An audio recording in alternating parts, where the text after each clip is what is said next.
Hey guys, what's going on today? Today, we are going to be breaking down what it means for churns to happen on THORChain and bonding your rune or staking your rune. Those are synonyms. You can say either one. This is a very interesting topic. I'm going to warn you, this video is going to be a lot of me talking, but it's a very cool subject. I think you're going to be interested. So let's just get right into it. And guys, this is not going to be in particular order here. There's so many things to talk about. So I'm going to do my best. Okay. If you have any questions after this video, please put them down in the comments below. First thing we're going to talk about is the yield. Okay. So this is what THORChain's volume right here. So today we're projected maybe to have 73 million at the end of the day. Yesterday we had 50 million. On this day we had 106 million. That's the total volume. And that volume we earn revenue on. So let's go move our eyes to the right side of the screen here. Check it out, guys. See that top number, bond earning $39,000? That's so far today. That's the number that we are really going to focus on. That's the money that goes to node operators and bond providers. Node operators are people who run daemons of each of the supported chains on THORChain, and bond providers are ones who bond their rune to those node operators. And node operators can provide their own rune and bond it as well. Okay, because THORChain secures real exogenous assets. That's why we have to churn. We have to keep the liquidity, the validator set fresh and unique to help prevent capture. And here's some of the volumes. We got 14 million, 5 million, right? These are real assets on THORChain. That's why we churn, you guys. So let's talk about the nodes, right? Let's start there. So we're going to go here. We're going to go up and click nodes. So right now on THORChain, we have 100 active nodes. These are individual nodes that are validating swaps that coming in through THORChain. Let's scroll down here. You check this out. You've got all these layer ones here. These are the real layer ones that are supported on THORChain. And guys, I got to emphasize, this is real layer one. This is not wrapped assets. This is the real deal. THORChain lives on the protocol layer, on the base layer ones it supports. That's very, very important. THORChain is not like a bridge in the conventional sense where it's like an intermediary application layer that tries to seek consensus on different chains, like Wormhole. We've all seen what happened there. This is literally consensus on the layer ones themselves. That's super important to understand.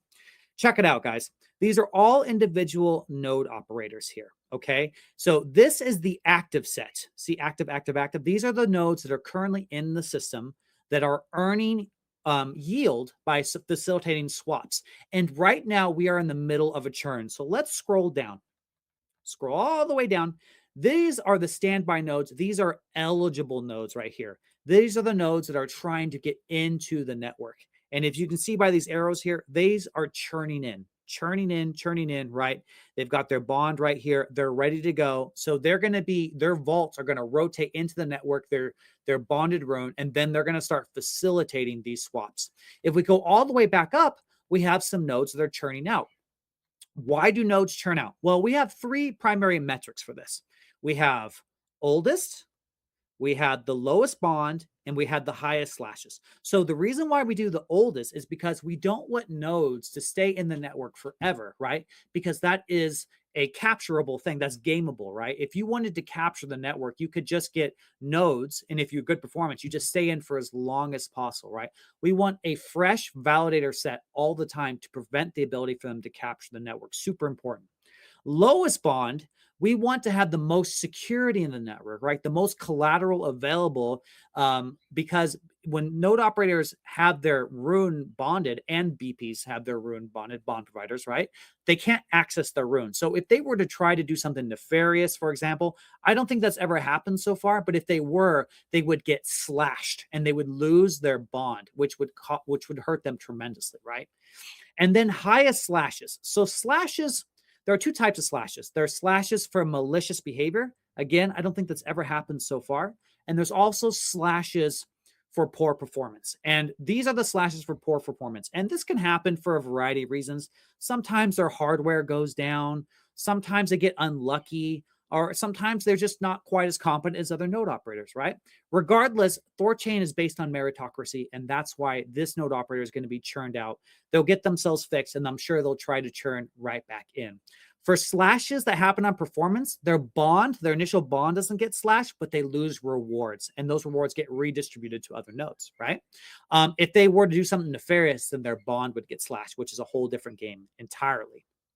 So how does this work as someone who has RUNE and you want to bond it and provide RUNE? Well, each node has their own way of doing it that Odd provide fire. So let's check some nodes out here. Let's check this one out here. This is a node operated with a lot of bond providers, and you can see them here, and you can see the distribution, right? So this node may churn in and stay in as long as possible. So like if this node could be like this node, where they say, hey guys, we're going to churn in and we want to capture as much APYs for as long as possible. We're only going to churn out when we get old. Some node operators say, hey, we churn out every quarter, so once every 3 months. Or some node operators will say, hey, we churn out every month. Or some node operators say, hey, we'll stay in for as long as possible. But if you have X amount of room, maybe if you have at least 25,000 amount of room bonded, you can request to churn out whenever you'd like. Node operators do this in all kinds of different ways, right? It just depends on what BPs want. This is a very individual process, okay? So when it comes to churning out, THORChain does it a specific way. THORChain will only allow plus four nodes to churn in. So for example, we have 3 nodes churning out. We have 7 churn in. The differential is +4, right? You could have 5 nodes churn out and 9 nodes churn out, or you could have 20 nodes churn out and 24 nodes churn in, right? The reason why we do that is very important is that, again, we're trying to prevent the network from being captured. A possible attack vector could be a bad actor could get a bunch of standby nodes and just wait, right? Wait to churn in. And once they have a lot of nodes, they could do try a mass churn in event. Just hypothetically, I don't think this is very likely, but you see THORChain is constantly thinking of game theory wise of how we can prevent the network from being captured. THORChain only works on raw principles, raw incentives, right? That's why our node operators are pretty awesome. So let's talk about APY for example. So you can see this number here. It's pretty high right now, 99% APY. So this particular metric is based on the churn that's actively happening, okay? So the churn is young right now. So we churn every 3 days, and that begins a vault migration process. So a churn isn't instantaneous, right? It takes several hours for it to complete. And because of that, the APY is based on that behavior of each specific churn. So for example, if a churn starts and there's literally no swaps, the APY will be 0. If a churn starts and there's a lot of swaps, then it can be really high, like 100, 300%. So let me give you a better APY that's more, that's more realistic. So this is on Ray Analytics. I love this dashboard here. We're going to start almost a year ago here. You can see that THORChain's been trending up. Pay attention to this blue line here. This is the APR over 30 days. And as you can see, it goes down, it goes up, but we've steadily been going up. So we're at 11%, we're at 15%. And the reason for this is THORChain has really turned a corner when it comes to marketing, and THORChain has its own interface now, swap.thorchain.org, which has really helped the volume on THORChain. Very cool. So if you guys ever place a swap on THORChain, you can do it at swap.thorchain.org. Pretty cool. But as you can see, if we go to present day, we're about 25% over a 30-day average, right? Pretty awesome. And it just keeps trending up. You love to see it.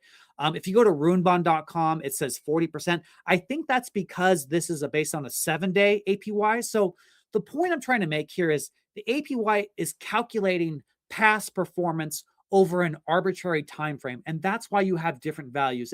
There's nothing nefarious or tricks something. We're not trying to be tricky. It's just, how do you calculate past performance? Because you can't know what the future is going to hold, right? So that's why I give you this analytics site, to kind of have a more reasonable understanding, more managed expectation of how much APR you can be making. But 25% is pretty freaking good, I'm just gonna say, guys. And yeah, guys, so this video, there's so many things to talk about. Again, I want to throw out to the people who are watching this, if you have questions, let me know. But I was going to break this down. This is the amount of bond, right? Lowest bond right here. This is why this one's leaving. So, because they're the smallest bond. And some people actually like to be in the lowest bond nodes, because if they can't get an official agreement with the nodes, if you have the lowest bond, that means you'll be churning in and churning out. And that's important, because when you are churned in as a bond provider, you cannot access your RUNE. You have to wait until you churn out. Let's go all the way back down here. and the vault fully retires here. So for example, these nodes churned out already, right? So we have this node, this node, this node, and retiring vault can't unbond. That's totally normal, guys, because we're moving real exogenous assets in a piecemeal fashion. You have to wait for the full migration for it to take place, and then you can unbond your rune. Totally normal. It's just a few extra hours adds on. And then if you had bonded your rune, for example, like these guys, they could unbond once that retiring vault process is churned. So important takeaways here is when you bond your rune, you have to wait until the node churns out if it's in the active set, right? When you're in the active set like this, you cannot unbond your rune. That's a very important game theory consideration. If people could just remove the security of the network whenever they wanted, then that would make the assets that we secure, those real exogenous assets, very insecure. Okay.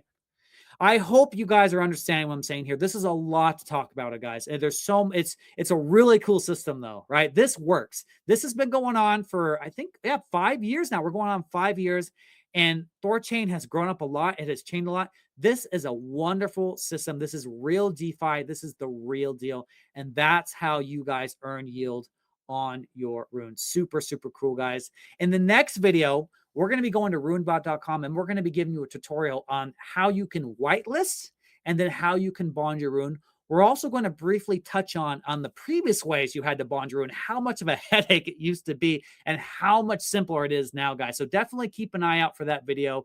It's going to be a real banger. Always remember, guys, any of these videos we do, these are not financial advice. These are for information, educational purposes only. Do your own research before doing any financial decision whatsoever.